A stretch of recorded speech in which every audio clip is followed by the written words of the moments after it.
Ako ang inyong Lolo Pael. At ako naman si Kabanong. At ito ang aming kwento. Akala ko noon, pera at ginhawa ang sukatan ng halaga ng isang tao. Kaya lumaki ang ulo ko. Lumakas ang boses ko at unti-unti kong nakalimutan kung paano makiramdam sa damdamin ng iba. Hanggang sa isang araw, may nangyaring hindi kayang bilhin ng kayamanan at yun ay ang takot. Nang tumapa kami muli sa baryo na matagal na naming iniwan, doon nagsimula ang kababalaghan. Mga matang nakasilip sa dilim, mga yapak na hindi namin mahanap ang pinanggalingan, at ang bulong na parang may nagbabantay sa bawat galaw namin. At sa gitna ng lahat ng yon, unti-unting lumabas ang katotohanan. Hindi lahat ng nilalang na yung minamaliit ay mananatiling tahimik at hindi halimaw ang problema, kundi ang sarili. At ang pinakanakakatakot, kapag dumating ang oras ng kaparusahan, hindi mo maiiyakan ang kayabangan mo. Ako si Mia, at ito ang kwento kung paano ko natutunan na ang pagmamataas ay laging may kapalit, at kung paano halos nawala ang lahat bago ko natutunang magpakumbaba. Kabanong, mga kabangers at mga kayanggaw, ito ang aking kwento.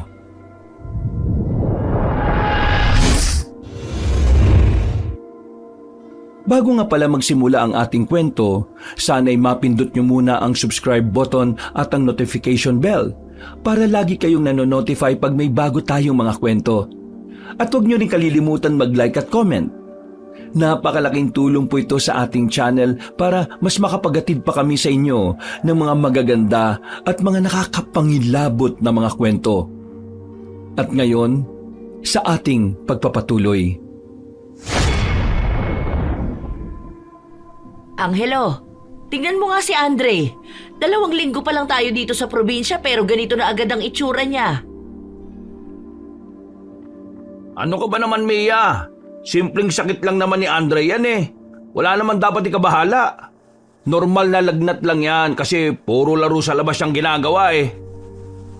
Normal? Diyos ko naman, Angelo. 2 araw nang nilalagnat si Andre. Hindi na nga halos makakain eh. Tapos normal pa yan sa'yo? Aba, hindi ka man lang ba nag-aalala sa anak mo? Nag-aalala ko, Mia. Pero hindi kagaya mo na konting ubo lang eh. Iniisip mo kagad may sumpa o kung anumang kababalagan. Kababalaghan agad ang iniisip mo eh. Hindi pa nga ako nagsasalita. Ang sinasabi ko lang, hindi normal to. Ma, pa, ang bigat po ng katawan ko eh. O ayan, narinig mo, di ba? Hindi mo ba nakikita na nanghihina na siya? Namumutla na, oh. Siguro, hindi lang siya sanay dito. Masyado siyang sanay sa aircon sa Maynila. Ibang hangin dito, Mia eh. Hangin? Putik na yan, Angelo. Hangin ba ang nakakahigop ng lakas ng bata? Tingnan mo. Parang pagod kahit hindi naman nagkikikilos. Alam mo, Mia, baka kasalanan mo rin eh. Di ba kumain tayo sa bahay ng kaibigan mo nung isang araw, si Sarah? Baka mamaya eh, may pinakain na hindi maganda sa bata. Kaya naging ganyan yan. Oo nga, no? Pero kung ganon, di sana pati ako naging ganyan. Pero kasi alam mo yung si Sarah, baka naiinggit lang sa atin yan. Marami kasing naiinggit sa atin dito sa probinsya. Umuwi ba naman tayong nakasasakyan eh. Tapos magpapatayo pa tayo ng bahay dito. Isipin mo na lang na maraming matang nakatingin dito sa atin. Kaya dapat lagi nating galingan at ipakita sa kanila na marami talaga tayong pera. Baka nausog niya si Andre kasi akala niya wala tayong pampagamot sa kanya. Anong akala niya sa atin? Mahirap pa rin kagaya niya? Naku, talaga yung babaeng yan. Hindi ako papayag na hindi ako makakaganti dyan sa kanya. Oo, dapat lang talaga na ipakita natin sa kanila na hindi tayo basta-basta. Hindi kagaya nila na hanggang ngayon nakatira pa rin sa lumang bahay na kahoy. Exactly! Kaya nga ako nagtataka kung bakit kailangan pa niya magbait-baitan nung nagkita kami. Yung ngiti pa niya, yung tipong may tinatagong inggit. Bakit ka rin kasi sumama sa kanya sa bahay nila? Alam mo naman na kahoy pa rin ang bahay at saka kung may nakaing marumi ang anak natin. Ma, pa, ang sakit na po talaga ng bato ko. Pati ng mga kamay ko. Diyos ko naman, batok naman ngayon. Ano bang gagawin namin sa'yo, ha? Angelo, ano na? Hindi pwedeng hayaan nating maging ganito ang anak natin. Alam ko na. Tumawag kaagad tayo ng doktor. Yung pinakamahal na doktor para makita ng mga tao diyan sa gilid-gilid na kaya natin sa doktor ipa-check up ang anak natin. At hindi sa lamang gamot ng albularyo nila. Pweh! Para matapos na rin kung anong nararamdaman ng anak natin. At mas lalong ayoko na may masabi pa ang mga tao dito na pinabayaan natin siya. Oo, sige, pero hindi ibig sabihin wala nang kinalaman si Sarah dito. Hindi ako maniniwala. Ay nako, ewan ko sa iyo, Mia. Wala naman kasi tayong mapapala sa pakikihalubilo sa mga taong yun eh. Tingnan mo nga si Sarah, nagtitinda pa rin ng karne. Tapos ang itsura niya, parang hindi naliligo. Ha? Baka hindi naliligo talaga. Ako pa ba? Amoy na amoy ko siya. Pero may gana pa siyang lumapit-lapit sa akin. Nagtatanong kung kumusta raw tayo. Sus! Gusto lang siguro nung malaman kung mas maganda na babuhay natin kaysa sa kanya. Siyempre, maganda na talaga. Kita mo nga kotse natin, no? Isa nga lang ang dinala natin dito sa probinsya pero parang ang mga tao dito ngayon lang nakakita ng kotse. Kita mo yung lupa na pinagawa natin? Sino ba dito ang may ganon? Wala! Kaya for sure, puro inggit ang bumabalot sa kanila. Yung parang ayaw nilang umangat tayo. Matagal pa po ba kayong mag-uusap dyan? Nahihirapan na po talaga ako at nanghihina na eh. Anak, baka dahil hindi ka kumakain, kaya humihina ka. Huwag ka kasing maarte sa pagkain dito. Hindi to tulad sa Maynila. Huwag mo nga sinisisi yung bata, Angelo. Hindi siya maarte at hindi rin hangin o pagkain ang dahilan nito. Eh ano nga? Kung gusto mo, sabihin mo. Ano bang tsuri mo ngayon? Kulam? Barang? Ha? Ano pa ba? Pwede.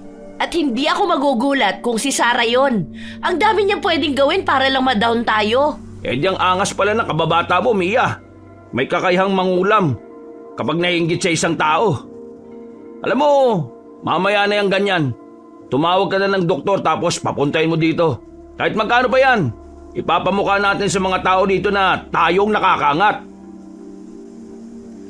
Naganap na ako ng numero sa cellphone ko ng kaibigan naming Dr. Cabanong na nakatira malapit sa baryo. At nang makakita ko ay kagad kong tinawagan. Wala nang tanong-tanong pa ng presyo, agad ko na siyang pinapunta sa bahay. Ilang minuto ang nakalipas ay nakarinig na kami ng kotse na tumigil sa harap ng bahay kaya lumabas na kami. Kitang-kita pa namin ang mga kapitbahay na ususero na nakatingin sa amin kaya tiningnan ko rin sila na may ngiti ng pang-aasar.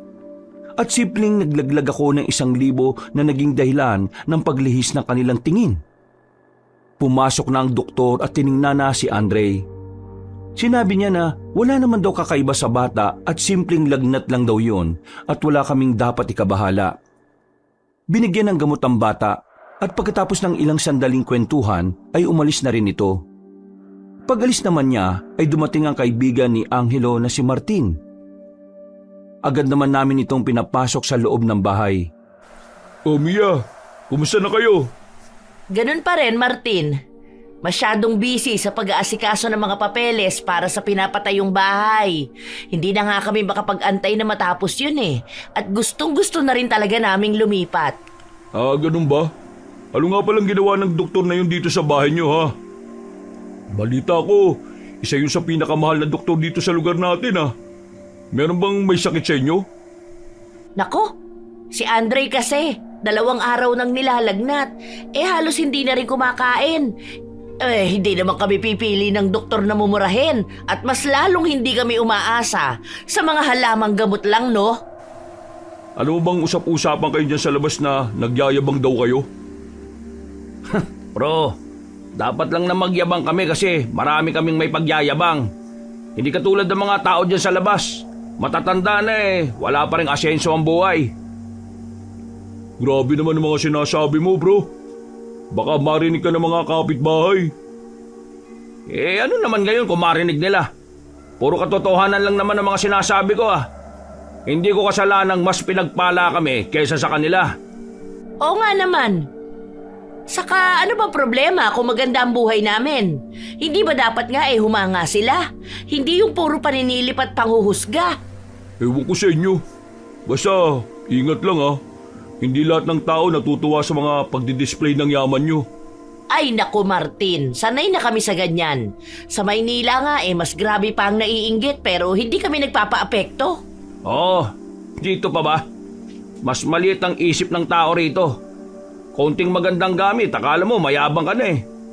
Ang akin lang naman, bawas-bawasan nyo rin minsan ang masyadong paglalabas ng yaman nyo dito sa probinsya. Mas kakaiba rito kaysa sa Maynila. Bakit? Pati ikaw bro naiinggit na rin sa amin? Hindi naman na iba ang tingin namin sa iyo ah.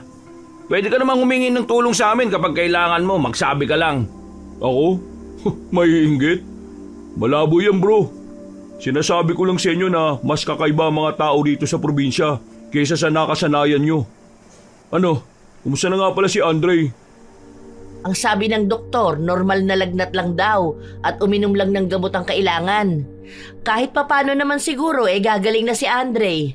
Sa laki ba naman ang binayad namin sa doktor na yun Lagnat lang daw. Mabuti naman at nabigyan na ng gamot. Kung hindi pa naman gumaling ang anak namin tsak na may kakaiba na. At sigurado kung mga tao lang dito may kagagawa nun. At ano naman ang ibig mong sabihin bro? Naaalala mo pa ba yung kababata kong si Sarah? Tiyak ako na sa sobrang kainggitan niya ginawa na niya ng masama itong anak ko. At talagang kapag nalaman ko lang ang totoo, naku pinapangako ko kakaladkarin ko talaga yung babaeng yung palabas ng bahay nila. Totoo yan. Akala mo kung sinong mataas ang tingin sa sarili. Nagtitinda lang naman ng karne. Ang swerte nga niya at kahit papano mabait pa kami sa kanya Alam niyo ba na usap-usapan dito sa baro aswang daw yang si Sarah? Kaya dapat talagang mag-ingat kayo dyan. Lalo ng anak niyo. Oh, bro, Mia. Paano? Mauna na muna ako. Anong oras na rin kasi? Maghahanda pa ako ng pagkain ng asawa at anak ko. Ganun ba? O sige, salamat sa pagbisita bro Tagay tayo kapag ayos na ang lahat. Tumayo na si Martin at tuluyan na siyang umalis. Pag-alis niya ay agad kaming lumapit sa anak namin. Inisip ko na sana nga sa laki ng ibinayad ko sa doktor na yon ay tuluyan ng gumaling ang anak ko. Hindi ko matiis na nakikita siyang namimilipit sa sakit. Kinabukasan, may kumakatok sa pinto ng bahay. Binuksan ko kagad ito at nakita ko si Sarah kasama ang anak niya na may dalang pagkain. Nang iabot niya sa akin ang pagkain na yon, ay tinapong ko ito.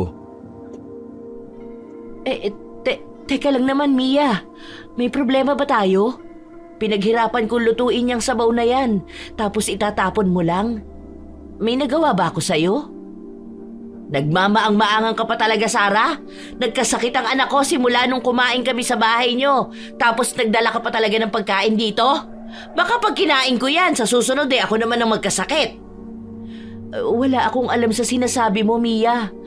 Pumunta ako rito dahil nilutuan ko si Andre ng sabaw. Usap-usapan kasi na may sakit siya. Puro palusot, Sarah! Alam ko namang naiinggit ka sa buhay namin, kaya gagawin mo ang lahat para makisiksik sa pamilya namin. O di naman kaya, hilahin kami pababa. Mia, bakit mo naman iniisip agad na masama ang intensyon ko? Matagal tayong magkaibigan. Matagal ko na kayong kilala. Noon yon, Sarah.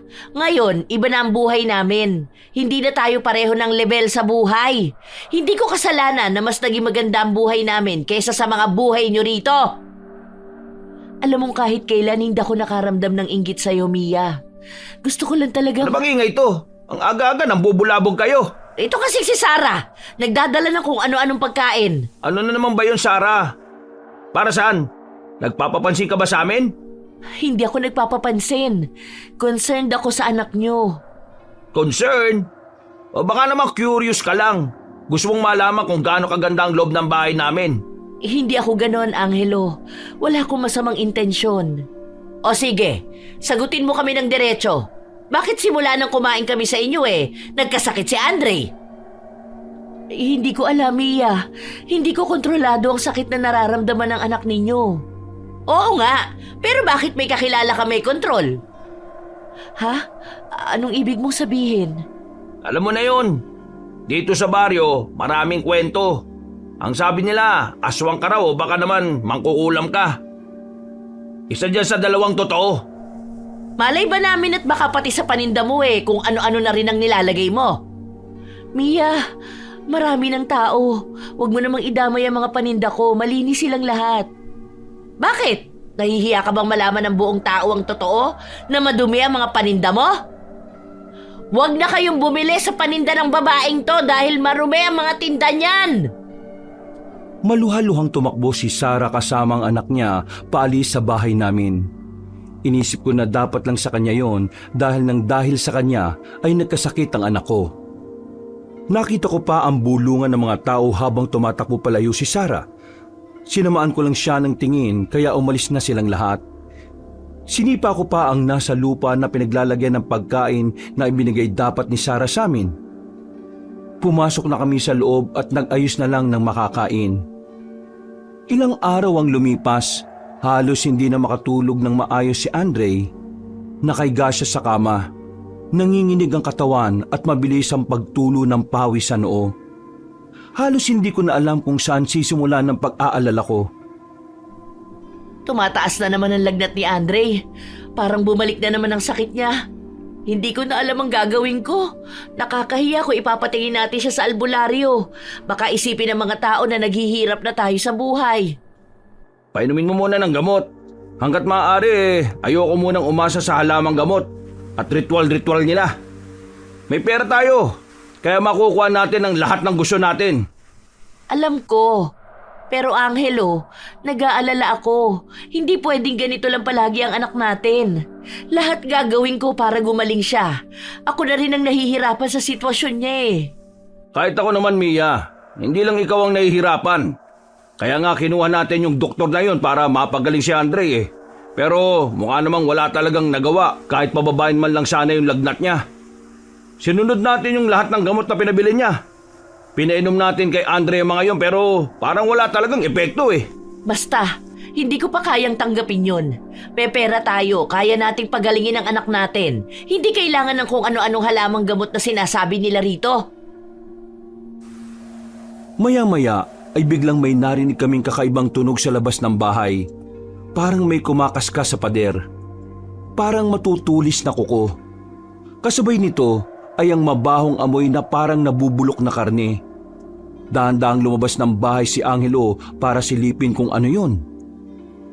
Naramdaman ko namang may mabigat na presensya sa paligid. Anak ng aswang! Ha? Ano ba? Aswang! Anong ginagawa niyan dito? Binabantayan ko lang ang may sakit. Malapit ng oras ng anak ninyo. Kaya nandito na ako, nakabantay sa kanya. Sarah? Ikaw ba yan, ha? Sinasabi ko na nga ba? Naiinggit ka lang sa amin. Tigilan mo na! Anong kalakuhan to? Akala mo ba'y matatakot mo kami aswang ka? Mia, kumuha ka ng asin, dali! Oo, sige. Tumakbo ko sa kusina, kinuha ang bote ng asin at bumalik sa labas. Nakita kong papalapit ang nilalang na yon sa asawa ko kaya agad kong hinagis ang asin sa halimaw na yon. Ayop! Halika rito at ikaw ang uunahin ko kainin! Mia! Takbo sa loob ng bahay, bilisan mo! Ah! Lumayo ka sa akin! Mga kapitbahay! Tulungan ninyo kami! Sa tingin mo ba, tutulungan ka ng mga kapitbahay nyo, ha? Layuan mo ang asawa ko! Sa tingin mo ba uubra sa akin yung paghampas mo ng kahoy sa likod ko? Kung hindi uubra sa'yo ang kahoy, heto, saluhin mo! Maburo ka sa asin! Hindi! Susunog ang balat ko! Umalis ka ng aswang ka kung ayaw mong ibuhos ko sa'yo lahat itong asin! Huwag ka nang bumalik! Hindi mo kami kayang gambalain, hayop ka! Hindi pa tayo tapos! Babalikan ko kayo! Sa susunod, hindi ako aalis hanggat hindi ko kayo nagiging pagkain! Mabilis na tumakbo palayo ang aswang na yon, Kabanong, at tuluyan ng umalis. Ngunit nanatili ang bigat sa paligid. Halos nararamdaman ko ang malamig na hangin na nagmumula sa kung saan. Parang may nakamasid pa rin sa amin. Pumasok na kami sa loob ng bahay at agad kong pinuntahan si Andre. Nanginginig pa rin siya, kaya lalo kong kinabahan.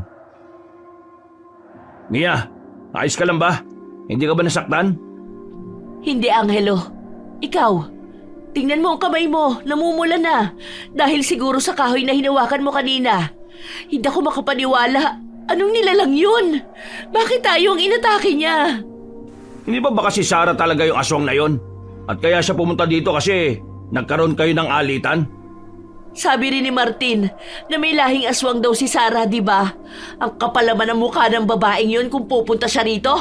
Hindi na ba siya nahihiya at pinakita pa niya sa atin ang totoong anyo niya? Ano ba naman yung kababata mo na yon, ha? Hindi lang na ako ang gusto, bibiktimahin na kagad tayo. Ay nako, pigilan mo ako. Baka ako pa mismo ang pumatay sa kanya kahit na nasa katawang tao pa siya. Magpahinga na tayo.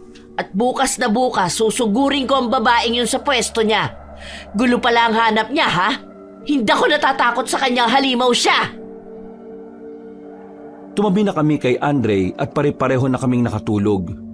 Pagkagising ko, parang hindi pa rin maalis sa isip ko ang nangyari.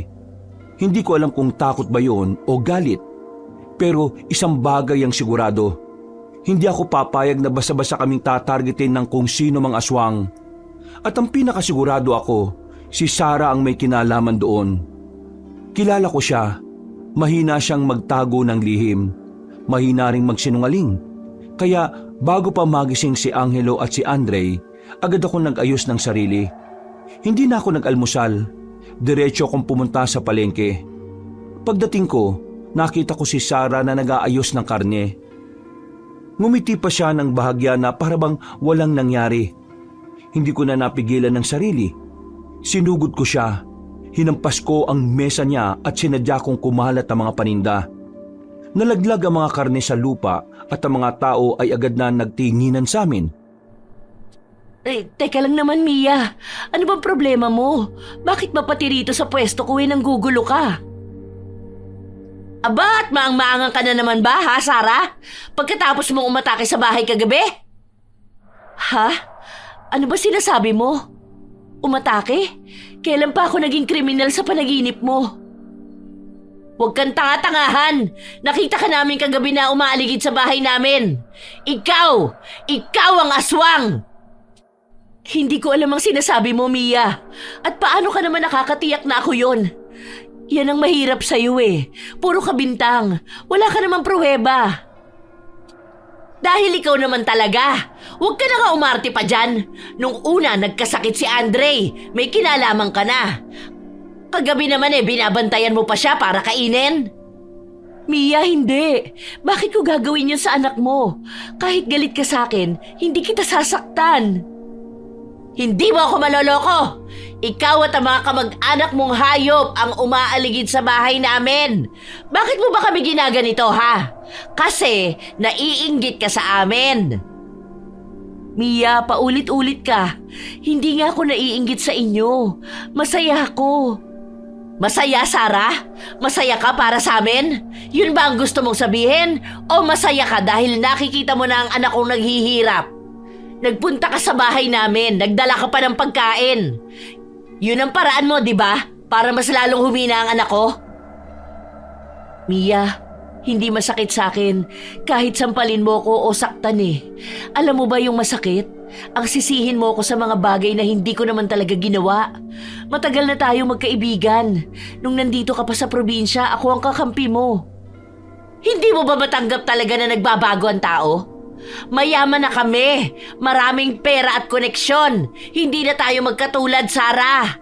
Ikaw kaya ka ganyan pa rin dahil hindi ka swerte at mas lalong hindi ka masipag. Kaya siguro naging masamang tao ka na lang dahil mahirap ka. Hindi kahirapan ang dahilan para maging masama ang tao, Mia. Pero masama ka dahil hindi ka swerte. At pag hindi swerte ang tao, nagiging inggitera, nagiging desperada, at minsan, nagiging halimaw. Hindi ako halimaw at hindi ako desididong pahirapan kayo. Talaga? Bakit lagi ka nakadikit sa pamilya ko? Sa anak ko? Ano bang gusto mo, ha? Kunin ang buhay namin? Ang gusto ko lang naman gumaling si Andre. Hindi ko kailangan ng awa mo. Hindi ko kailangan ng sabaw mong gawa sa kung ano-ano mang dahon na pinagpupulot mo lang dyan sa tabi-tabi. Hindi ako kawawa, Sarah. Hindi kami naghihirap. Hindi ko sinabi na naghihirap kayo. Ikaw lang ang nagsabi niyan.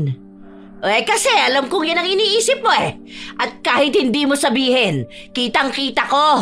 Ang tingin mo sa amin, mayaman, maarte, mataas. At oo, tama ka. Mas mataas kami. Mas mataas kami sa inyong lahat. At hindi ninyo matanggap na dumating kami dito sa baryo na mas nakakaangat sa buhay. Mia, hindi pera ang magliligtas sa inyo sa umaatake sa inyo gabi-gabi. Tumigil ka nga sa mga pamahiin mong pangbarangay. Hindi ako naniniwala sa katatakutang ganyan. Kahit hindi ka maniwala, at may gana ka pang magbigay ng payo? Para ano? Linlangin kami. Basta lumayo ka sa pamilya ko. Ikaw ang tunay na banta dito. Dahil ikaw lang naman ang aswang dito sa baryo ninyo. Kahit ano pang gawin kong paliwanag, Mia. Alam ko namang hindi ka na maniniwala. Sana lang hindi mo pagsisihan ang magiging desisyon mo. Ang dapat magsisi ikaw. At tandaan mo to, Sarah. Hindi mo kayang galawin ang pamilya ko. Hindi sa harap ko. Hindi sa pera ko at mas lalong hindi sa kapangyarihan ko. Bago ako tuluyang tumalikod, ay nakita ko pa siyang pinupulot ang mga nalaglag na karne mula sa lamesa niya. Naririnig ko pa ang mga tao na nagbubulungan. Ang iba'y nakatingin lang sa akin habang tuluyan ako naglakad paalis ng palengke. Habang naglalakad ako pa uwi, nakasalubong ko si Martin na mukhang papunta rin sa palengke. Ang aga mo yata ngayon, Mia. Sinugod ko lang yung aswang. Biruin mo ba naman? Pumunta at umaligid sa bahay kagabi? Hindi man lang nahiya? Ha? At sino naman ang aswang na tinutukoy mo, ha, Mia? Para namang nakakalimutan mo na, Martin. Ikaw pa nga nagsabi sa akin na si Sarah ang aswang dito, di ba? Nakakainis nga Ang galing talaga magpaawa ng babaeng yun. Si Sarah? Oo, tama. Yun nga. Buti naman at hindi kayo napuruhan ng pag-atake niya kagabi. Hindi kasi mabilis akong kumilos. At syempre, dahil nga maarte ang pamilya ko, hindi kami basta-basta pinapasok ng kahit anong nilalang. Nakakadiri talaga Alam mo yun? Yung tunog ng kuko, yung hingal, yung amoy. Diyos ko, Martin, ang baho. Parang bulok na karne. Buti naman at mabilis yung napaalis yun. Ano naman ang sabi ni Sarah nung sinugod mo siya? Umamin ba? Kagaya nga ng sabi ko, magaling nga magpaawa. Tinatanggi pa nga niya na hindi siya yun Ang sabi mo naman sa akin, siya lang ang aswang, kaya walang ibang gagawa kundi siya lang. Oo. Hayaan mo na lang yun. Tsak naman ako magsasawa rin manggulo sa inyo yun. Baka hindi na bumalik yun. Subukan niya lang talagang bumalik at makikita niya ang hinahanap niya. Papakainin ko na siya ng buong garapon ng asin at sasabuyan ko pa ng dinikdik na bawang. Grabe ka naman. Sige na, Mia, mauna na ako. Bibili pa kasi ako ng pagkain Ikumusta mo na lang ako kay Angelo Sige, ingat. Ganun ba? Ay sige, mauuna na rin ako at baka hinahanap na ako ng mag-ama ko. Mag-ingat ka sa mga binibili mong pagkain ha. Baka mamaya maging aswang ka na rin. Nginitaan niya pa ako kabanong bago siya tuluyang naglakad papunta sa palengke. Nang makauwi ako sa bahay ay nakita kong gising na si Angelo. Habang si Andre naman ay ganun pa rin ang kalagayan. Habang tinitingnan ko si Andre ay hindi mawala sa isip ko na kasalanan to lahat ni Sarah. Naghihirap na ang anak ko dahil sa kanya.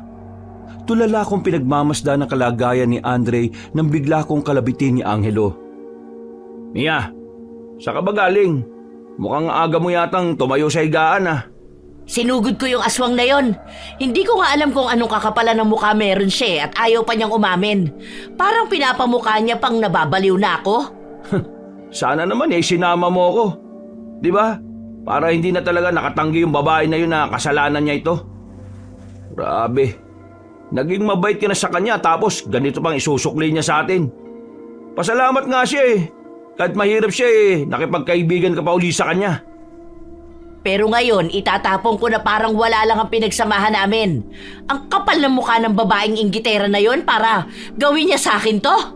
Para saan? Dahil ba mas angat tayo? Dahil ba mas maganda na ang buhay natin kaysa sa kahit sinong tao rito? Sige na, kalma ka na, Mia. Lumabas na yung mga wrinkles mo. Oh. Bahala ka. Tatanda ka na talaga niyan. Hindi ko kayang kumalma eh. Sobra at abuso na kasi ang ginagawa niya sa atin. Hayaan mo na lang muna yan. Pero kapag naulit pa, ako na mismo ang mananakit dyan sa babaeng yan. Ay nako! Sana lang gumaling na rin si Andre. Kahit yun lang ang kahilingan ko na matupad eh. Hindi na tayo halos makapag-asikaso ng mga kailangan kasi nga, lagi na tayong nakabantay kay Andre. Ay, siya nga pala. Aalis nga pala ako. Hindi na natin masyadong nasikaso yung pinapagawa natin bahay eh. Titingnan ko lang kung maayos ang pagkakagawa ng mga trabahador doon. Ha? Sama ko. Gusto ko ring makita kung maayos at worth it ba yung bahay na pinupundar natin. Eh paano si Andre? Hindi yan pwedeng iwan na walang bantay. Alam mo naman ang kalagayan yan. Naaalala mo pa ba si Manang Sisa? Yung nag-aalaga kay Andre dati nung nandito pa tayo nakatira sa probinsya. Baka pwede namang ipaalaga muna natin sa kanya tapos bayaran na lang natin siya. Si Manang Sisa. O sige, pupuntahan ko muna sa kanila. Susunduin ko at kakausapin para naman mabantayan niya si Andre. At para makasama ka sa akin sa pagtingin doon sa bahay. Sige, aantayin kita rito. Mag-ingat ka ha. Bilisan mo lang at mag-aasikaso na rin ako. Umalis na siya at ako naman ay nag-asikaso na rin, Kabanong. Naligot, nagbihis na at pilit na pinapakain si Andre kahit sabaw. Kitang-kita ko ang paghihirap niya at gustong-gusto ko na talaga siyang gumaling. Maya-maya pa ay dumating na si Angelo kasama si Manang Sisa. Agad ko siyang binati at hinabilinan tungkol sa anak ko. Nang malinaw na ang lahat, ay agad na kaming sumakay ng kotse. Sumisilip pa ako sa bintana ng sasakyan habang umaandar dahil tsak na usap-usapan na naman kami ng mga tsismosa sa baryo. Nang makarating na kami sa pinapagawang bahay, ay agad namang nakita ni Angelo ang mga trabahador niya. Kinausap ito at inalok pa ng merienda. Maganda naman ang proseso ng paggawa ng bahay namin, kaya alam ko ring magiging maganda kapag natapos. Naglakad-lakad kami ni Angelo at napukaw ng pansin niya ang isang puno sa may bakuran ng ginagawang bahay. Oh, ano ba naman to? Ang pangit tingnan kapag nandito oh. Hindi nakakaganda ng bahay kapag may ganitong umbok ng lupa. Oo nga eh. Pero hindi kaya mga duwende ang nakatira dyan? Masyado na tayo matanda para maniwala pa sa mga duwe-duwende na yan. Langgam lang naman ang nasa loob niyan eh. Saglit ipapakita ko sa iyo Ha? Paano mo naman ipapakita? Huwag mo sabihing sisirain mo yan. Diyos ko naman at makamalasin tayo sa gagawin mong yan eh. Mamalasin pa ba tayo? Kita mo naman siguro ang dami na nating yaman. Wala na siguro tayong kamalasan na haharapin. At bakit naman tayo mamalasin eh? Aalisin lang natin to. Dahil hindi magandang tingnan to. Bahala ka pag tayo minalas, ikaw ang may kasalanan. Sinasabihan na kita. Puro ka kasi paniniwala eh. Hindi na nga totoo yung mga ganyang ngayon. Sa mga bata lang yan uso. Tingnan mo puro langgam lang ang lalabas dito. Kumuha siya ng pala at pinukpok ang punso. Dahan-dahan niyang hinukay ito ngunit walang kahit na anong langgam ang lumabas. At nang tuluyan ng masira ang punso, itim na likido ang nakita naming lumabas mula sa ilalim ng lupa. Pareho kaming nagulat ni Angelo sa nakita at parang nanginginig na siya sa kinatatayuan niya. Tumingin siya sa akin at binitiwan ng pala na hawak niya. Napalunok siya pero halata kong pinipilit niya na magpakatapang. Niyuko ko pa lalo ang mukha ko sa punso kahit nanginginig sa takot para silipin kung saan nagmumula ang lumalabas na itim na likido. Ayan na nga ba ang sinasabi ko, Angelo eh. Binalaan na kita. Nakita mo na? Walang langgam, di ba? Naku, nang gambala pa tayo ng mga nilalang na nakatira dyan. Eto naman, praning ka rin eh. Masyado mo lang tinatakot ang sarili mo. Simpleng likido lang yung lumalabas. Simple daw oh. Angelo, Kung simple yan, bakit parang dugo ng impyerno ang amoy? Huwag ka nga maingay. Baka may makarinig. Baka may patay na hayop lang dyan. Sa loob ng punso? Loko ka ba? Yan ang gusto mo. Sumigaw ako at sabihin multo to. Ang layo mo na. Ang sabi ko, duwende. Duwende ang nandyan. Bakit kasi pinilit mo pang sirain eh? Kalokohan. Pag sinabi kong normal lang yan, normal yan. Masyado kang praning kaya natatakot ka eh. Tingnan mo nga kung normal na likido lang yan. Bakit gumagalaw na parang kumukulo, ha? Ayoko na! Umuwi na tayo! Natatakot na ako! Kararating lang natin eh. Yun ang mga asawa ko, ang lalim palagi ng iniisip. Halika na nga, umalis na tayo dito. Doon naman tayo sa gawiron. Napatag ko na naman yung umbok na lupa kaya ayos na yan. Inakbayan ako ni Angelo at naglakad na kami paalis kabanong. Hindi pa rin mawala sa isip ko kung ano man ang nakita ko mula sa punso na yon. Nakalayo na kami pero nililingon ko pa rin ito. Iba ang pakiramdam ko sa ginawa ni Angelo.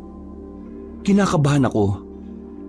Gabi na at pauwi na kami ng bahay nang biglang may tumunog sa kotse na parang may tinamaan. Lumabas kami at nakita ko na may nasagasaan na aso ang asawa ko. Diyos ko naman, Angelo! Tingnan mo nga, oh! May naaksidente ka na naman! Kawawa naman tong asong to! Huwag mong sabihing iiyakan mo pa yan. Aso lang yan, oh. Hayaan mo na yan dyan. Hindi ko naman kasalanan na hindi ko siya nakita. Kahit na! Baka mamaya may-ari pala sa kanya tapos ganito pa nangyari sa alaga niyang aso. Kahit sino pa ang may-ari niyang aso na yan, kayang-kaya natin bayaran yan. Ano? Tara na! Anong oras na, oh? Baka mamaya ano na nangyayari kay Andre doon? Pero... Ano? Sasakay ka ba o hindi? Iwan ba kita dito? Ano? Wala na akong nagawa kundi sumakay na lang habang nakatingin sa kawawang aso na nabangga ni Angelo. Nagulat na lang din ako nang sagasaan niya pa ng isa pang beses ang aso. Napatulala ako sa kanyang ginawa pero parang wala lang yun sa kanya. Hindi ko na namalayan kung anong oras na kami nakauwi. Pero naabutan na lang namin na may kung anong nakapalibot sa bahay at paglabas namin ng sasakyan, nakita ulit namin ang halimaw na umatake nung isang gabi. Ngunit mas marami sila ngayon. Mas nakakatakot at mas nakakadiri ang kanilang itsura. Nakita kami ng isang aswang at agad na tumakbo papunta sa amin. Dali-dali naman kaming pumasok ni Angelo sa loob ng sasakyan. Ano ba yun? Bakit nandito na naman yung nilalang ngayon? At mas marami pa sila ngayon, ha? Ay, Diyos ko naman! Anong gagawin natin ngayon? Si Andre nasa loob ng bahay! Sinabi ko na sa inyo na babalik ako kayo, di ba? Ngayon ay nagsama pa ako. Lumabas kayo dyan sa kotse nyo. Kung hindi, kakainin namin ang anak ninyo. Hayop kayo! Bumalik pa talaga kayo? Ano ba kailangan ninyo? Ang anak nyo at kayo na rin. Masyado na kayong perwisyo sa lugar na ito. Kaya kailangan nyo na mawala. Perwisyo? Teka lang. Ano bang ginawa namin dito sa baryo na ito, ha? Nandito kami para magpahinga at hindi mamerwisyo. Tigilan na ninyo kami! Angelo! Paandarin mo na ang kotse! Bilisan mo na, Diyos ko! Teka lang, paano si Andre, ha? Gagawa tayo ng paraan pero sa ngayon, paandarin mo na ang kotse! Wala tayong laban sa mga aswang na yan!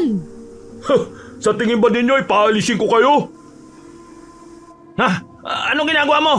Mamahalin ng mga gulong ng kotse ko! Bakit mo binutas? Angelo naman! Nasa bingit na tayo ng kamatayan tapos kotse pa rin ang iniisip mo? Mamatay na ba tayo? Teka lang naman. Hoy aswang! Ano bang gusto mo, ha? Alam ko sa umagay normal ka lang na tao. Magkano ka ba, ha? Hindi nabibili ng pera ang gutom na nararamdaman namin. Ang kailangan namin ay pagkain. Lumabas na kayo! Nauubos na ang pasensya ko! Ayoko pa mamatay! Kinakalampag na ng aswang na yun ang salamin ng kotse. Nakahawak na kami sa kamay ng isa't isa ni Angelo. Akala namin katapusan na namin. Nang biglang dumating ang isa pang nilalang. Aswang din siya pero mas malaki at nakakatakot siya. At hindi katulad ng aswang na to. Nakita kong kinagat niya sa leeg ang isang aswang na nasa gilid ng bahay namin. Huminto ang aswang sa pagkalampag ng bintana ng kotse. Lumipat ang atensyon niya sa aswang na kumakagat sa kasama niya. Binuksan ko ang compartment ng kotse at dito nakakita ko ng isang bote ng asin. Naalala ko pala na palagi akong may baong ganito dahil kapag kumakain kami sa labas ng aking pamilya ay minsan ayoko ng lasa ng kinakain namin kaya nilalagyan ko ng asin. Kinuha ko ito. Putya naman, may ganyan ka pala tapos hindi mo man lang naalala. Eh di sana kanina pa tayo may laban sa aswang na yon. Eh teka, bakit kinakalaban ng kapwa aswang niya yung mga yon? Hindi nila kalahi yan. Mas malaki oh. Tingnan mo, binabalibag lang niya ang mga aswang na nakapaligid sa bahay. Ano karapatan mong pakialaman ang ginagawa namin? Tama ba narinig ko? Pinagtatanggol tayo ng aswang? Shh! Huwag ka muna maingay. Hayaan muna natin sila dyan. Mga pagkain ko sila! Nakatakda na yun na maging pagkain ko sila! Hindi totoo yan. Lahat na lang dito sa baryo, ginagawa na ninyong pagkain. Bakit ikaw? Hindi ka ba nagugutom? Hindi ka ba kumakain ng tao? Matagal ko nang tinalikuran ng ganyang gawain. Malabong kumain ako ng tao. Kapwa aswang ko, pwede pa. Bakit mo ba kami pinakikialaman? Ang dami mong tanong. Umalis na kayo kung ayaw ninyong matulad sa kasama ninyo. Magkamatayan na tayo! Hindi kami makapaniwala na makita namin ni Angelo na nagpapalitan lang sila ng mga atake pero halatang mas malakas talaga ang aswang na tumutulong sa amin. Sumugod pa ang ibang aswang sa kanya pero isa-isa lang niya itong pinapatumba. Nang makakita kami ng pagkakataon habang nag-aaway pa ang mga aswang, ay dahan-dahan kaming lumabas ng kotse at tumakbo papunta sa bahay. Bumungad sa amin si Andre na umiiyak na napapalibutan ng bawang at asin at wala na si Manang sisa sa tabi niya. Pumunta ako sa kusina para kumuha pa sana ng asin nang makita kong nakaandusin na sa sahig si Manang. Duguan at parang hindi na humihinga. Angelo! Halika rito! Bakit? Anak nang, ano yan? Huminga pa ba si Manang? Hindi na! Dumudugo ang ulo niya. Mukhang tumama sa matigas na bagay at tingnan mo. Basag ang bintana. Sinusubukan niyang labanan ng mga aswang para protektahan ang anak natin. Diyos ko! Manang! Hindi ko kayang tanggapin to. Andre! Anak! Anong nangyari, ha? Kaya mo bang sabihin kay Mama? Ma, inalalayan lang po ko ni Manang papunta sa CR tapos bigla pong may kumatok. Akala po namin kayo na kaya binuksan ni Manang. Pagbukas niya po, kaagad niya pong sinarado at sinabihan akong umiga na sa kama. Nagmamadali pa po siya pumunta sa kusina Kumuha ng bawang at asin. Tapos pinalibot po sa akin. Sabi po niya wag daw po akong aalis sa kama tapos narinig ko na lang po na may bumagsak. Teka, nandiyan pa rin po sila? Ma, ayaw ko pong kuhain nila. Huwag niyo po akong ibigay. Huwag ka mag-alala, anak. Hindi ko hahayaang makuha ka nila. Lumabas na tayo. Dali mo na itong mga asin at bawang na ito, Mia. Mamaya na natin asikasuhin ang gagawin sa bangkay ni Manang.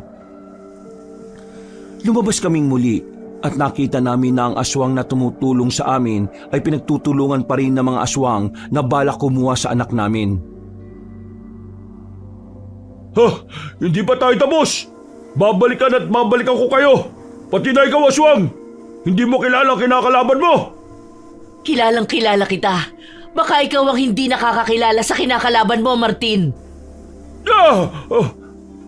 Martin, bro, ikaw yan? Bakit mo ginagawa to sa amin? Dahil nasa inyo na ang lahat. Masyado niyong pinagmamayabang ang lahat ng ari-arian niyo. Inapakanan niyo kami. Hayop ka! Ikaw pala ang gumagambala sa amin? Pinag-isip mo pa kami? Tinuring ka na namin kamag-anak ka! Hindi ka mag-anak ang turing niyo sa akin. Pinamukha niyo akong kawawa at walang narating sa buhay. Dahil kayo ang nakakaangat. Ibig sabihin, ikaw ang may kagagawa ng ganyan sa anak ko, ha? Oo, tama ka. Dahil minamarkahan namin siya bilang pagkain. Unang tapak niyo pa lang dito sa baryo. Alam ko nang wala na kayong magiging magandang dulot. Ibig sabihin, hindi si Sarah ang may kasalanan kung bakit nagkaroon ng sakit si Andre? Ikaw! Ikaw ang may kasalanan ng lahat! Sinabi mo pang aswang si Sarah! Sinungaling! Wala kasi nungalingan sa mga sinabi ko. Totoo! Dahil Umalis na kayo bago ko pa kayo tuluyang patayin. tandaan niyo to! Babalik ako! Hindi ako papayag na hindi ko kayo maging pagkain! Ah! Kumaripas ng takbo ang mga nilalang palayo habang umaalulong na parang asong nababaliw. Naiwan kami ni Angelo kasama ang aswang na nagligtas sa amin. Kita ko ang mga sugat sa katawan niya. Tumingin siya sa akin at akmang aalis na nang pigilan ko siya. Bakit mo kami tinulungan? Hindi nyo na kailangan malaman yun. Basta tinulungan ko kayo dahil gusto ko. Salamat. Hindi na namin alam ang gagawin namin kung hindi ka dumating. Walang anuman. Ang anak ninyo, ipatingin na ninyo sa albularyo. Sinabi na mismo ng aswang na yon na siya ang may kagagawan. Kaya mas mabuti pa, ipatingin na ninyo yan habang maaga pa. Ano? Bakit? Oo, ipapatingin na namin agad siya. Salamat ulit. Mauna na ako. Kailangan ko nang umalis. Mag-iingat kayo. Umalis na rin ang aswang na yon at sinundan ko siya ng tingin. Hindi ko alam kung bakit magaan ang nararamdaman ko sa kanya na parang kakilala ko na siya na matagal. Tumawag na kami ng ambulansya para kuhain si Manang Sisa sa bahay. Pagkatapos ay sinabihan namin ang kanyang pamilya. Sila rin ang nagpayo sa amin na huwag sabihin na aswang ang sumalakay sa amin dahil walang maniniwala. Mas mabuti raw na sabihin naming masasamang tao na nagtangkang magnakaw sa bahay namin ang gumawa nun. Sobrang bait ng pamilya ni Manang dahil hindi nila kami sinisi. Alam naman daw nila na may umaataking aswang sa baryo. Kagaya nila, nalungkot kami sa pagkawala ni Manang. Hindi ko alam na may tao pa palang kayang gawin ang lahat kahit isugal ang sariling buhay para iligtas ang iba. Kami na ang sumagot ng lahat ng gastos hanggang sa libing ni Manang Sisa at inabutan na rin namin ng pera ang pamilya nila bilang tulong at pasasalamat. Hindi na ako nagdalawang isip pa na dalhin sa albularyo ang anak namin. Ilang araw din akong naghanap ng pinakamagaling na albularyo at napunta ko kay Mang Tonyo. Batikan na siya sa panggagamot, kaya nagtiwala ko sa kakayahan niya. Malayo pa lang ay ramdam ko ng enerhiya ninyo. Ang presensya, ang bigat. Parang 5 ang enerhiya ninyo.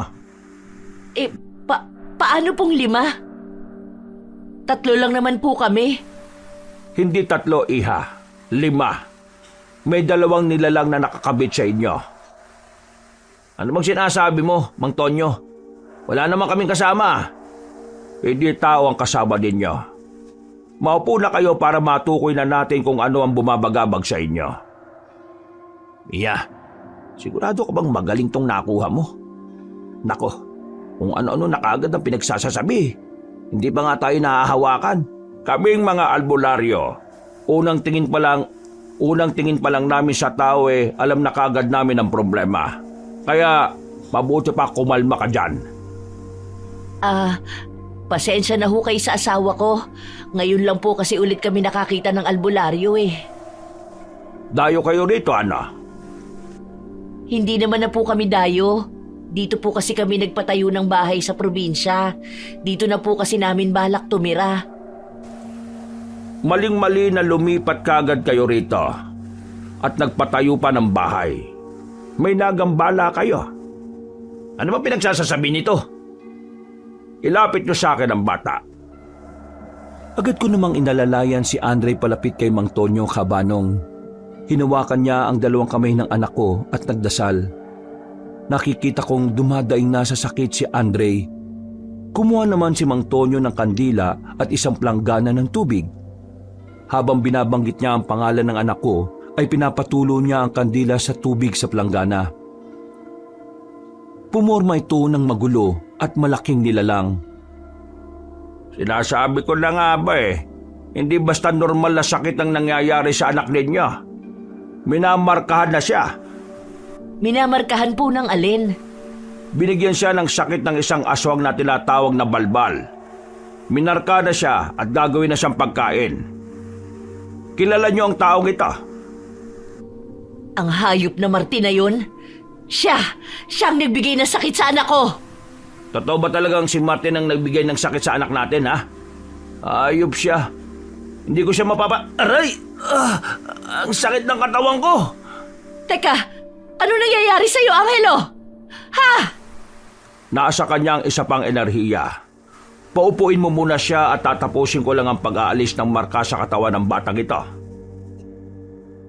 Nasa akin? Paano? Patapusin mo muna siya sa ginagawa niya sa anak natin. Hayaan mo muna siya. Manahimik ka muna dyan, Angelo. Tinuloy ni Mang Tonyo ang pagdarasal at ritual kay Andre. Sumisigaw ito sa sakit, umiiyak at halos mawala na ng boses kakasigaw. Sa tabi ko naman ay si Angelo na namimilipit sa sakit ng tiyan at katawan. Napansin kong namamagana ang mga labi niya. Nagdarasal ako na sana'y mabilis na matapos ang ginagawa kay Andre dahil biglaan na lang nanghihina si Angelo. Ilang minuto pa ang lumipas, napatras si Mang Tonyo dahil nagsuka si Andre. Pagkatapos ng isang mahabang pagsusuka, ay bigla itong nawalan ng malay. Inayos siya ni Mang Tonyo at hiniga sa upuan. Kumusta po ang anak ko? Ano pong nangyari? Ayos na po ba siya? Hindi lang kinaya ng katawan niya ang mga nilalabas niya at napagod. Maayos na siya. Hayaan muna natin siyang magpahinga. Salamat naman sa Diyos. Pero itong asawa ko po, bakit bigla siyang naging ganyan? Lumobo bigla ang labi niya. Bago po kami pumunta rito, masama na ang pakiramdam niya eh. Ayaw niya pa po sanang sumama pero pinilit ko siya. Mabutit na pilit mo siyang sumama rito. Mabigat din ang enerhiya na daladala niya. Hindi ito gawa ng aswang. Gawa ito ng elemento. Isang duwende. Paanong gawa po ng duwende? Eh hindi naman po lumalabas ng bahay ang asawa ko. May ginambala kayong nilalang. Tandaan mo, alalahanin mo. Oo. Si Angelo po nung bumisita kami sa pinapagawa naming bahay. Nakakita po siya ng punso doon at sinira niya po ito. Tsak yan ang naging dahilan kung bakit siya pinaparusahan. Hindi lahat ng duwende pare-pareho. May mababait, pero may mga malisyoso. May mga bantay, at may mga marurunong magparusa. At kapag punso nila ang giniba, para mo na ring sinira ang mismong laman ng katawan nila. Sinabi ko naman kasi sa'yo, Angelo eh. Ayan na, pinaparusahan ka na. Kumuha ulit si Mang Tonyo ng bagong kandila at langgana na may tubig at dito'y pinatakan niya ulit ng kandila habang ang pangalan naman ni Angelo ang binabanggit. Nang tumulo ito sa tubig, ay hindi lang isang hugis ang lumabas kundi dalawa. Tumingin si Angelo sa amin na parang nahihirapan na rin siya sa sitwasyon niya. Duwende ang may kagagawan niyan. Minsan na siyang binigyan ng pagkakataon. Isang tahimik na babala na ipinagdaan pa sa anyo ng isang aso. Pero imbis na magpakumbaba, mas pinili pa niyang hamakin at lapastanganin ng mga nilalang na yon. Kaya lang tuluyan siyang lumampas sa hangganan. Hindi na nag-atubili ang duwende na ipataw ang mas mabigat na kaparusahan. Lalo pa nang marinig nila mga salitang lumabas sa bibig niya. Mga salitang hindi mo basta-basta maibabalik. Kaya pinalobo nila ang bibig niya. Isang parusa hango sa bigat ng kanyang paglapastangan. Mabuti na lang maagap kayong nakarating dito. Kung hindi na lang pamamaga ang tinamo niya. Baka mismong buhay na niya ang kinuha. Pakiusap, tulungan po ninyo ang asawa ko. Kahit magkano po ang kabayaran, babayaran ko po, pangako. Ang tanging kabayaran lang dito ang magbagong buhay na kayo. Humingi kayo ng tawad sa mga nilalang na nasaktan ninyo. Gagaling pa po ba ang asawa ko, Mang Tonyo? Kakausapin natin ang mga duwende. Humingi kayo ng tawad at mag-alay kayo kung saan nakalagay ang punsong sinira ng asawa mo. Sige po, gagawin ko po ang lahat. Tulungan lang ninyo kami. Hindi na po kami magiging mayabang pa sa kahit sino. Sige na, Iha, at ihiga mo na siya. Sisimulan na natin ang ritual para makausap ang mga duwende. Agad kong inihiga si Angelo sa banig. Hingal na hingal siya. Hirap huminga. At mas lalo pang lumaki ang labi niya na halos hindi ko na makilala. Tinanong ko pa siya kung nasasaktan ba siya, ngunit hindi na siya makapagsalita. Dinig ko lang ang impit niyang ungol. Parang may tumutusok sa loob ng tiyan niya. Bigla siyang napaliyad. At ako mismo'y napasigaw sa gulat. Si Mang Tonyo inilabas ang maliit na kahon na may bigas, pulang tela at kaunting langis. Ipinatong niya ito sa gitna ng sahig at nag-umpisang bumikas ng panalangin sa wikang hindi ko maintindihan. Habang tumatagal, parang mas lumalalim ang hangin sa loob ng kubo. Ramdam ko talaga na hindi lang kami ang tao doon. Mang Tonyo, ano na po ang nangyayari? Nandito na sila. Nakikinig na sila. Mga bantay ng punso. Naririto ang babae. Siya ang tunay na nakakaunawa. Siya ang humihingi ng tawad. Opo, ako po. Ako ang humihingi ng tawad para sa asawa ko. Hindi niya alam ang sinira niya. Sana'y mapatawad na po ninyo kami. Iha, tinatanggap nila ang paghingi mo ng tawad. Pero may kapalit. Kahit anong kapalit po ay gagawin ko. Ano po ba ang kapalit na nais nila? Kagaya ng sinabi ko kanina na hindi kayo pwedeng bumalik sa dating ugali. Hindi na kayo pwedeng manghamak. Lalo na ng mga nilalang na mas matagal na sa mundong ito kaysa sa atin. Pangako, hindi ko nahahayaang maging mayabang ang pamilya ko. Babalik po kami kung saan sinira ng asawa ko ang punso. Mag-aalay kami. Magpapakumbaba kami. Narinig ka nila. Unti-unti nang gagaling ang asawa mo.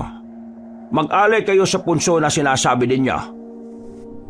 Salamat po ng marami, Mang Tonyo. Magkano po? Iha, hindi lahat ng bagay mabibili ng pera. Wala akong ibang hinihingi kundi ang pagtupad nyo sa pangako nyo na magbago na kayo. Doon pa lang bayad na kayo sa tulong ko. Sige na, Mia, umuwi na kayo. Simulan na ninyo ang pangakong sinasabi mo.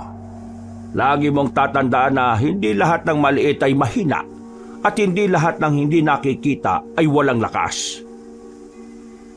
Pinunasan ko ang mga luha ko habang nakatingin kay Andre at nakayakap kay Angelo. Tumayo ako at inalalayan si Angelo. Nagkaroon na rin ng malay si Andre kaya bumalik na kami sa sasakyan. Ako ang nagmaneho pa uwi at pagbaba namin sa kotse, nakita ko ang ilang mga tao na nakatingin sa akin. Humingi ako ng tawad sa kanila bago tuluyang pumasok ng bahay. Anak, may nararamdaman ka pa bang kakaiba? Ayos ka na ba? Ma, pakiramdam ko po, ayos na ako. Salamat po kasi hindi niyo ako pinabayaan ni Papa. Mabuti naman at maayos ka na, anak. Masaya ako na hindi ka na nahihirapan pa. Ang papa mo nasaan? Nagpapahinga na po si Papa sa kwarto niyo. Gumaan na ba ang pakiramdam niya? Opo, Ma. Sabi niya, bago siya matulog. Medyo mabuti na raw po yung pakiramdam niya eh. Salamat naman. Buti talaga at naabutan natin si Mang Tonyo. Ma, natatakot pa rin po ako sa mga nilalang na balak kumuha sa akin. Anak, Ma, baka bumalik sila eh. Baka hindi pa sila tapos sa akin. Baka kunin pa rin nila ako pag tulog ako. Andre, tingnan mo ako. Ma, nanginginig pa rin po ako kapag naiisip ko sila eh. Anak, gagawin ko ang lahat para protektahan ka. Kahit ilang nilalang pa yan, kahit anong klaseng aswang o maligno, hindi kita ibibigay. Pero ma, paano kung bumalik sila? Hindi ko hahayaang may makahawak sa'yo. Nandito lang lagi si Mama. Ma? At pakinggan mo to mabuti. Kahit mamatay pa ako, hindi kita pababayaan. Ma, huwag mo po sinasabi yan. Shh! Anak, ang mama mo, hindi natitinag sa takot. Hindi sumusuko. Kung bumalik man sila, ako mismo ang haharap. Hindi ka po ba natatakot, Ma? Natatakot ako, pero mas malakas ang takot ko na may mangyari sa'yo. Kaya hindi ako uurong. Ma, mahal ko po kayo. Mahal na mahal din kita, anak. Mas higit pa sa buhay ko. Ma, pwede po ba dito muna ako sa tabi niyo matulog mamaya? Oo, anak. Hindi lang mamaya. Hanggat hindi ka kampante, dito ka. Salamat po, Ma. Ako dapat ang magpasalamat dahil andito ka. Ligtas. Ma, hindi na po ba sila babalik? Kapag bumalik sila, haharapin natin. Pero tandaan mo na hindi ka na nag-iisa. May mama at papa ka. At lalaban kami para sa'yo. Nagpahinga na kami ni Andre dahil nakakapagod talaga ang araw na yon. Kinabukasan, habang tulog pa ang mag-ama ko, ay nag-asikaso na ako para puntahan ulit si Sarah sa pwesto niya. Hindi para manggulo, kundi para humingi ng pasensya at muling buhayin ang pagkakaibigan namin. Nang makarating ako sa pwesto niya, ay iwas siya sa akin. Parang ayaw akong makausap pero lumapit ako sa kanya. Bakit ka narito, Mia? May atraso na naman ba akong nagawa sa'yo? Huwag mo naman sanang guluhin ulit ang mga paninda ko. Hindi, Sarah. Nandito ako para humingi ng tawad sa'yo. Sa lahat ng pambibintang na ginawa ko, pati na rin ang mga pamamahiya na ginawa ko sa'yo. Hindi ako perpekto, Sarah. Nagkakamali din ako, kaya sana mapatawad mo na ako. Ano bang pinaplano mo ngayon, Mia? Baka mamaya kung ano na namang masabi mo sa harap ng tao. Wala, Sarah. Wala akong balak manghiya o manggulo ngayon. Totoo tong sinasabi ko. Totoo? Sa lahat ng paninira mo? Sa mga sigaw mo sa akin kahapon sa harap ng buong palengke? Oo, kaya nga ako nandito para humingi ng tawad. Lahat ng ginawa ko, lahat ng masasakit na salita, hindi ko dapat sinabi. Hindi mo deserve kahit isa doon. Mia, ilang beses mo na akong tinawag na aswang. Ilang beses na akong pinagtinginan ng tao na parang salot ako. Alam ko, at mali lahat yun. Mas pinairal ko ang galit, takot at pagiging mayabang ko. Hindi ako nakinig kahit sa sarili kong asawa. Bakit ngayon? Dahil ba sa nangyari sa inyo kagabi? Oo, dahil doon ko nakita na hindi ikaw ang kaaway ko. Hindi ikaw ang dapat kong pinagdududahan. At higit sa lahat, kaibigan kita, Sarah. Matagal na. Mia, ang sakit ng ginawa mo. Hindi mo alam kung gaano. Alam kong hindi sapat ang sorry. Pero sana bigyan mo ako ng pagkakataon. Hindi para bumawi agad, pero para magsimulang muli. Mia, kung ayaw mo pa akong patawarin ngayon, tatanggapin ko. Pero gusto kong malaman mo na hindi ako tumalikod. Dahil guilty ako. At nagsisisi ako. Hindi kita kayang kamuhian, Mia. Kahit sa lahat ng nangyari, kaibigan pa rin kita. Pero masakit pa para sa akin. Naiintindihan ko. Hihintayin ko kahit gaano katagal. Basta salamat dahil pinakinggan mo ko ngayon. Sana, Mia. Sana totoong magbabago ka na. Oo, Sarah. Pangako, hindi na ako magiging ganun ulit. Yan ang gusto ko marinig mula sa iyo, Mia. Lahat ng tao ay nagkakamali at marunong ako magpatawad. Ang gusto ko lang talaga ay marinig ang paghingi mo ng tawad sa akin at sa mga tao. Salamat at kaya mo talaga akong patawarin. Salamat at hindi ka nagtanim ng sama ng loob sa lahat ng nagawa kong masama sa iyo.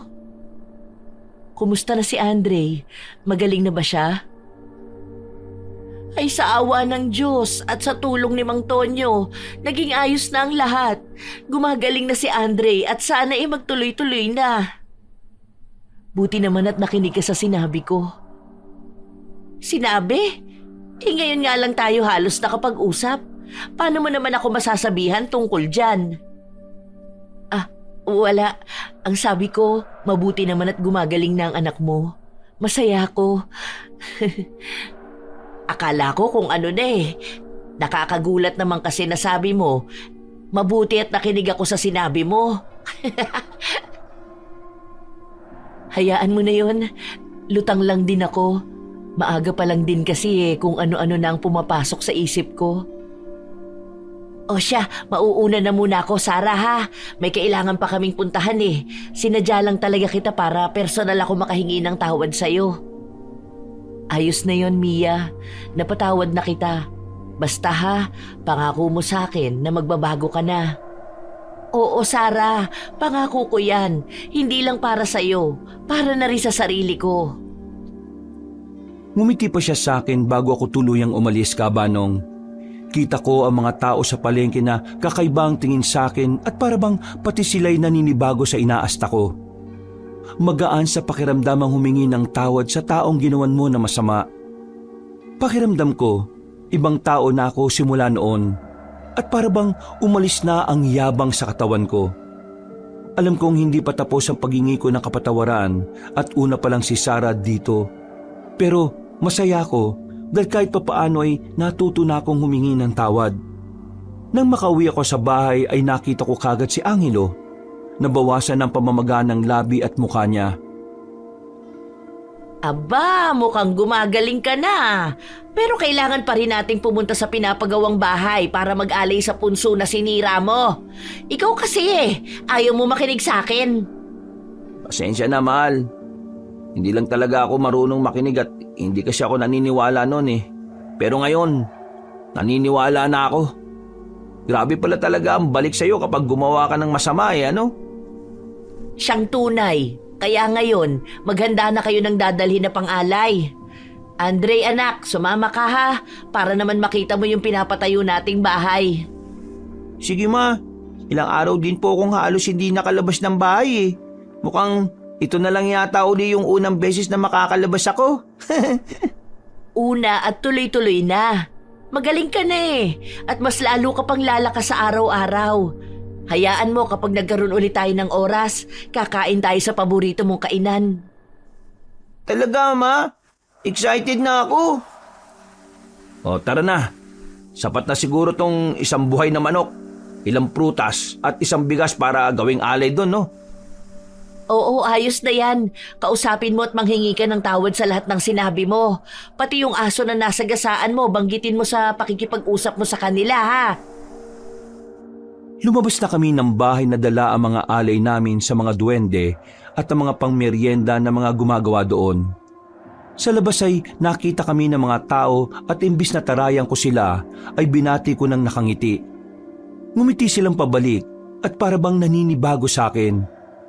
Sumakay na kami sa kotse at umalis na. Pagdating namin sa pinapagawang bahay ay inabot muna namin ang mga dalang pagkain sa mga trabahador doon. Saka dumiretso sa bakuran kung saan sinira ni Angelo ang punso. Lumod si Angelo at inilagay sa harapan ng punso ang mga dala naming alay. Kagaya ng sinabi ng albularyo. Pinatulo ni Angelo ang dugo ng manok sa nasirang punso. Patawad po kung sinira ko ang bahay ninyo. Pinagsisisihan ko na po lahat at tinatanggap ko na po ang kaparusahan ko. Hindi po ako perpekto. Tao lang po ako na nagkakamali.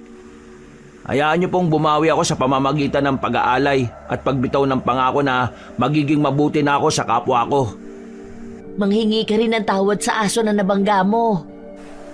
At sa aso po pala na nabangga ko noon, naway mapatawad niyo rin po ako. Manunong naman po magpatawad ng mga dwarfs, Papa. Basta huwag niyo lang pong uulitin ha. Promise mo po sa amin ni Mama na magiging mabait at happy family na lang po tayo. Pangako yan, anak. Hindi na ako gagawa pa ng ikapapahamak ng pamilya natin. Hayaan mo akong bumawi. Basta ngayon na buo at masaya na tayo, dapat siguro bumawi tayo sa mga tao sa baryo, ano? Magpaalam ka na sa mga duwende, Angelo. Mamimili tayo sa palengke para sa paghahanda sa gagawing salo-salo sa baryo. Aba, magandang ideya yan Halika na, anak. Paalam na po sa inyo mga duwende. Maraming salamat po sa pagbibigay ng pangalawang pagkakataon. Tumayo na siya at lumakad na kami. Nagpaalam na kami sa mga trabahador at saka sumakay na ng kotse. Bago kami umuwi ng baryo, ay dumaan na muna kami sa palengke para mamili ng mga pagkain para sa gaganaping salo-salo na balak naming gawin. Nang makapamili na, ay umuwi na kaagad kami. Hinanda ang mga pinamili, nagluto at iniligay sa mga baunan para sabay-sabay nang madala sa barangay. Kinagabihan, sa tulong ng kapitan, ay nagpailaw sila ng baryo para sa munting kasiyahan. Naganda na sila ng malaking mesa sa gitna ng kalsada. Nagtulong-tulong ang mga tao sa baryo upang maihanda ang mga pagkain. Kitang-kita ang bilog na buwan sa langit habang kami kumakain. Napatigil kami nang biglang may naamoy na naman kaming mabaho sa paligid. Sumunod sa amoy na yon ay ang mga tunog ng malalaking yabag papunta sa amin. Nagtakbuhan ng mga tao dahil may mga aswang na palang umaaligid sa amin. Mga labastangan! Hindi kayo pwedeng kumain at magsaya habang kami nagugutom! Martin! Buhay ka ba palang hayop ka? Buhay na buhay, Angelo! At bumalik uli kami para gawin na talaga kayong pagkain!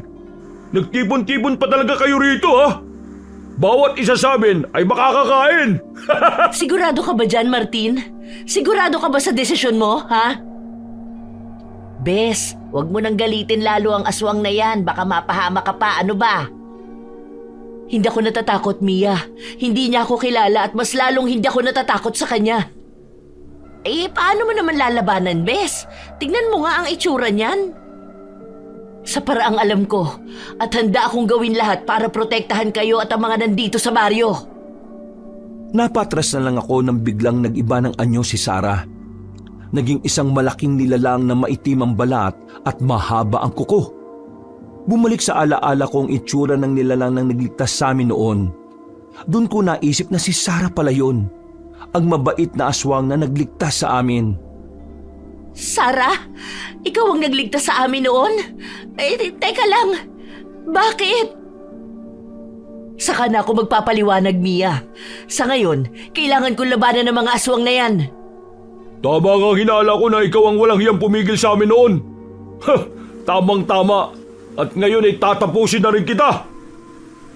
Tama ka. Binalaan ko na kayo noon na kapag bumalik kayo ay wawasakin ko kayo. Pero hindi talaga kayo marunong makinig. Kinalaban niyo pa rin ako. At anong gusto mong gawin namin? Matakot sa'yo? Isa ka lamang hamak na babaeng gabunan. Pero hindi ka uubra sa dami namin. Hindi lang siya ang kalaban, Martin. Kami rin. Kung sino pa ang kayang makipaglaban sa mga aswang na ito, pagtulungan po natin silang talunin. Tama. Magtulungan po tayo para matalo ang mga aswang na yan. May mga hinanda na po kami mga asin at bawang sa ilalim ng mesa. Gamitin po ninyo yon. Kita mo na? Tiyak matatalo ka na ngayon at ang mga kasamahan mo. Dahil mga masasama kayo, kaya dapat kayong patayin. Sumugod si Sarah kay Martin at nagpambuno silang dalawa. Habang ang mga tao naman ay abala sa pagdakot ng asin at pagbato nito sa mga aswang na lumalapit sa amin. Nagulat ako sa di kalayuan ay nakita ko si Mang Tonyo.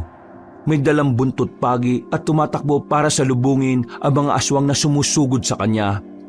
Isa-isang nagtalsika ng mga aswang na umaatake sa kanya. Lumapit si Mang Tonyo sa amin at tumarap sa mga aswang para protektahan kami. Mang Tonyo? Ano po ang ginagawa ninyo rito? Paano po ninyo nalaman na kailangan namin ng tulong? Hindi lang ako basta isang albularyo, Iha. Dati ako manunugis at malakas ang pakiramdam ko kapag may mga aswang na umatake kapag kabilugan ng buwan. Ma, natatakot po ako. Huwag ka matakot, Andre. Hindi ka na nila makukuha pa dahil ginamot na kita. Hindi ba? Ngayon naman tutulungan ko kayong makaligtas dito at matalo mga aswang. Salamat po, Mang Tonyo, at hindi nyo talaga kami pinabayaan. Isa ka rin pakialamero, tanda. Pinagsisihan kung hindi pa kita tinapos noon. Wala na sanang gumagamot sa mga nabibiktima ko. Kahit tinapos mo man ako noon, alam kong may magtutuloy at magtutuloy pa rin ang lahi ka. Hindi pa tayo tapos, Martin. Halika rito! Sarah, kumampi ka na lang sa amin. Kapag natalo natin ang lahat ng tao ito, tsak na marami tayong makakain. Sarah! Mag-iingat ka! Huwag mo hayaang malapitan ka niya! Hindi ako tulad mo, Martin. Hindi ako papayag na kainin ninyo ang mga taong minahal ko.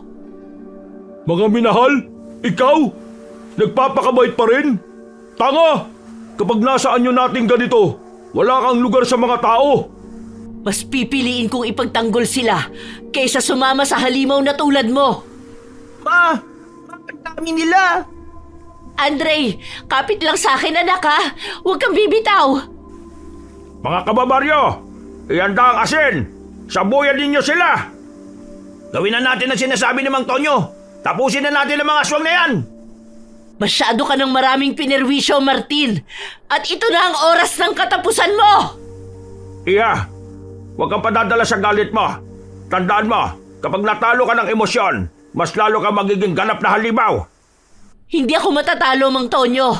Hindi pa ngayon. Halika dito, Sarah. Tapusin na natin to. Muli ay nagpambuno ang dalawa. Nakagatan sila. Nagsuntukan at parang halos mabali ang mga punong tinatamaan nila. Ang mga tao, ganun din ang ginagawa. Hinahagisan ng asin ng mga aswang at ang iba ay bawang ang binabato. Kanya-kanyang diskarte para matalo ang mga aswang. Unti-unti nang bumabagsak ang mga aswang. Unti-unti na silang nauubos. Hanggang sa si Martin na lang at si Sarah ang natitira. Tuloy pa rin ang laban nilang dalawa hanggang sa huling pag-atake ni Sarah ay napuruhan na si Martin at tuluyan ng bumagsak. Napaluhod sa pagod si Sarah at unti-unti itong bumalik sa anyo niyang tao.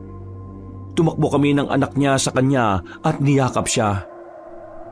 Sarah, mabuti naman at ayos ka lang. Nag-alala ako sa iyo kanina kaya nagdarasal ako sana maging ligtas ka. Salamat, Pia ha. Pero ayos na ngayon. Wala na ang mga aswang na manggugulo sa baryo natin. Iya, maraming salamat sa pagiging matapang mo. Kung wala ka hindi kinaya ng baryo na ito ang pag-atake kung hindi ka tumulong. Iba pa rin ang lakas ng isang gabunan. Ninang, ang lakas mo talaga. Kaya idol kita eh. Salamat po kasi pinagtanggol mo na naman kami.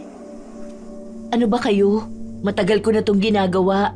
Napansin niyo bang halos walang nababalita ang aswang dito?